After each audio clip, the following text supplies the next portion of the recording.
ఉత్తరాంధ్ర ఉపాధ్యాయ శాసన మండలి స్థానానికి ఎన్నిక నిర్వహించేందుకు ఏర్పాట్లు పూర్తయ్యాయి. విజయనగరం జిల్లా ఎన్నికల అధికారి డాక్టర్ బిఆర్ అంబేద్కర్ ఆదేశాలకు అనుగుణంగా రెవెన్యూ అధికారులు ఎన్నికకు అవసరమైన ఏర్పాట్లను పూర్తి చేశారు. జిల్లాలో మొత్తం 5,223 మంది ఉపాధ్యాయులు తమ ఓటు హక్కును వినియోగించుకోనున్నారు. వీరిలో 3,270 మంది పురుషులు కాగా 1,953 మంది మహిళా ఓటర్లు ఉన్నారు.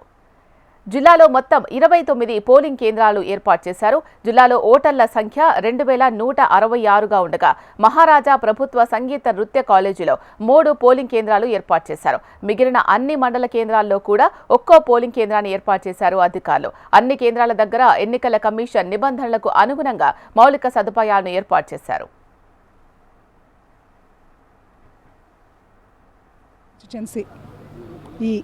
శ్రీకాకుళం, విజయనగరం అండ్ విశాఖపట్నంకి సంబంధించిన టీచర్ ఎమ్మెల్సీ ఎలక్షన్కి సంబంధించిన డిస్ట్రిబ్యూషన్ అరేంజ్మెంట్స్ ఈరోజు చేయడం జరిగింది. విజయనగరం డివిజన్కి సంబంధించి టోటల్గా 12 మండలాలకు గాను 14 పిఎస్లు ఉన్నాయి. అందులో మేజర్గా విజయనగరంలో మన సంగీత కాలేజీలో 3 పిఎస్లు ఉన్నాయి. హయ్యెస్ట్ నెంబర్ ఆఫ్ ఓటర్స్ కూడా విజయనగరంలోనే ఉన్నారు.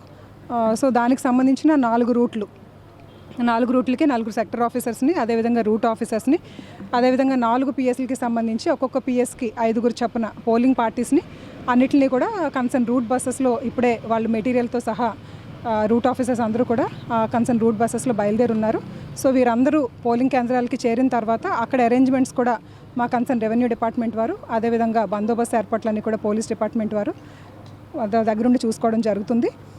ఈరోజు రేపు పోలింగ్ కంప్లీట్ అయిపోయిన తర్వాత రేపు 8 నుంచి 4 వరకు పోలింగ్ అనేది జరుగుతుంది. 4 o'clockకి పోలింగ్ ముగుస్తుంది. పోలింగ్ ముగిసిన తర్వాత ఆ కన్సర్న్ రూట్ ఆఫీసర్స్ మళ్ళీ ఏ రూట్లో అయితే వెళ్ళారో ఆ రూట్ నుంచి మళ్ళీ ఆ యొక్క పిఎస్ఎల్లో పోలింగ్ పార్టీస్ని అండ్ పోలింగ్ మెటీరియల్ని తీసుకొని మళ్ళీ ఇక్కడ ఇదే ఆర్డీఓ ఆఫీస్లో రిసెప్షన్ కేంద్రానికి చేరడం జరుగుతుంది.